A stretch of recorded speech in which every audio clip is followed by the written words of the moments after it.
हजारों लाखों बीमारियों में कुंदकेश्वर भगवान का नाम ही काफी है।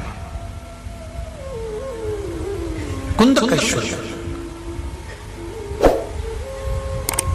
यदि शरीर में रोग हो गया और वो रोग समाप्त ही नहीं हो रहा, 4-6 दिन हो गए हॉस्पिटल में पड़े, डॉक्टर अपना काम करे, उसको करने दो। आप एक बेलपत्री का पत्ता लेकर अशोक सुंदरी वाली जगह पर, ये डंडी जहां से पानी बहता है उस ओर हो, और ये पत्ता अशोक सुंदरी वाली जगह पर इस तरह से रखकर उसके ऊपर कुंदकेश्वर महादेव के नाम से जल चढ़ाकर एक अंजलि में थोड़ा सा जल लाकर उस रोगग्रस्त व्यक्ति को मात्र आचमन करा दो, और आचमन भी नहीं कराओ तो उसके मस्तक पर उस जल को मात्र लगा दीजिए। ज्यादा से ज्यादा 8 घंटे 9 घंटे लगेंगे और वो धीरे धीरे ठीक होना प्रारंभ हो जाएगा। भारी से भारी रोग है तो भी कुंदकेश्वर भगवान का मात्र स्मरण करता है। उसी तरह जैसे जिस व्यक्ति के घर में 1 रुपए कमाओ, 100 रुपए खर्च हो रहा हो, पैसा नहीं टिक रहा हो, घर में कोई ना कोई बीमार पड़ा हो, तो कुछ मत करो, केवल बेलपत्री के वृक्ष के नीचे जाकर हाथ में हथेली में कोई मिश्री, खड़ी शक्कर या बतासा लेकर बेलपत्री की 5 परिक्रमा कर बेलपत्री के पेड़ के नीचे डाल दो, उस पे 1 लोटा पानी चढ़ाकर आ जाओ। घर में धीरे धीरे संपदा बढ़ने लगती है और अशांति समाप्त हो जाती है, शांति हो जाती है, घर से रोग बीमारी दूर। बेलपत्र हो ना, समर्पित करिए शिव को बेलपत्र। 1 मुखी से लेकर 14 मुखी तक रुद्राक्ष होते हैं।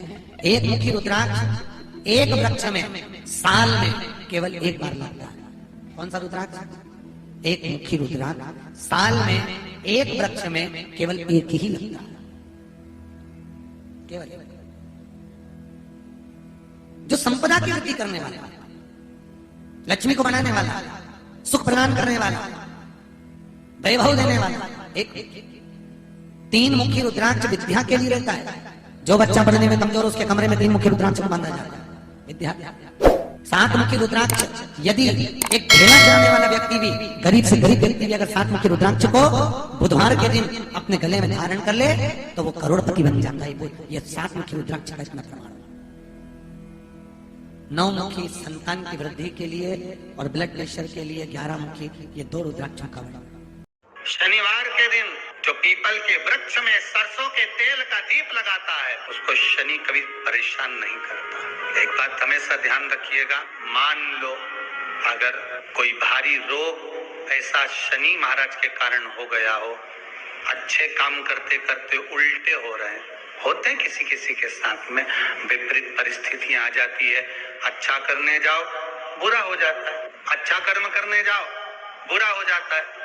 तो पीपल के वृक्ष की जो छाल होती है, छाल देखिए, पीपल के वृक्ष में जो छाल लगी होती है, उस छाल को घिसकर चंदन बनाकर भगवान शंकर का स्नान कराकर, अभिषेक कराकर, पूजन कराने के बाद में पिपलेश्वर महादेव का नाम लेकर, कौन से महादेव? पिपलेश्वर महादेव का नाम लेकर वो जो घिसी हुई छाल होती है, उस छाल का तिलक भगवान शंकर को लगा लो और उसी का थोड़ा सा भाग अपने कंठ पर, मस्तक पर लगाना प्रारंभ कर दो। धीरे धीरे जो विपरीत दशा है वो सुधरना प्रारंभ हो जाती है। पर नाम याद रखना, पिपलेश्वर महादेव।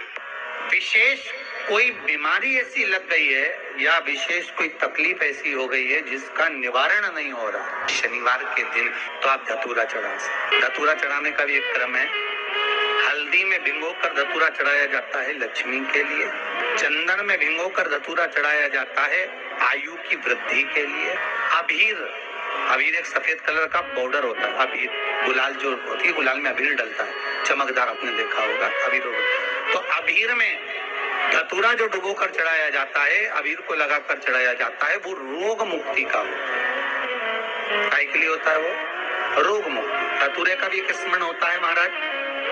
बहुत भारी रोग है, बीमारी लग गई है, डॉक्टर अपना काम कर रहे हैं, घर का व्यक्ति बहुत बीमार हालत में पड़ा हुआ है, तो बेलपत्री के वृक्ष के नीचे भी शिवलिंग का निर्माण कर कर एक धतूरा समर्पित करा जाता है, जिससे रोग से मुक्ति होती है। उसमें ना तो हल्दी लगाई जाती है, ना चंदन लगाया जाता है, ना अबीर लगाया जाता है, केवल धतूरा चढ़ाया जाता है। इतना भी बेटा क्रोधी हो, जिद्दी हो, चाहे अपशब्द कहने वाला, बहुत ध्यान देना मेरा बेटा, कितना भी जिद्दी हो, कितना भी क्रोधी हो, गलत संगत पर भी चल रहा है, तो निवेदन है शंकर के मंदिर में लाल चंदन और शहद, इन दोनों को बेटे का हाथ लगवाकर गलत संगत में जा रहा है, क्रोध कर रहा है, चिड़चिड़ कर रहा है, बेटे से लाल चंदन और शहद का लेपन शिव जी के शिवलिंग पर जरूर करवा।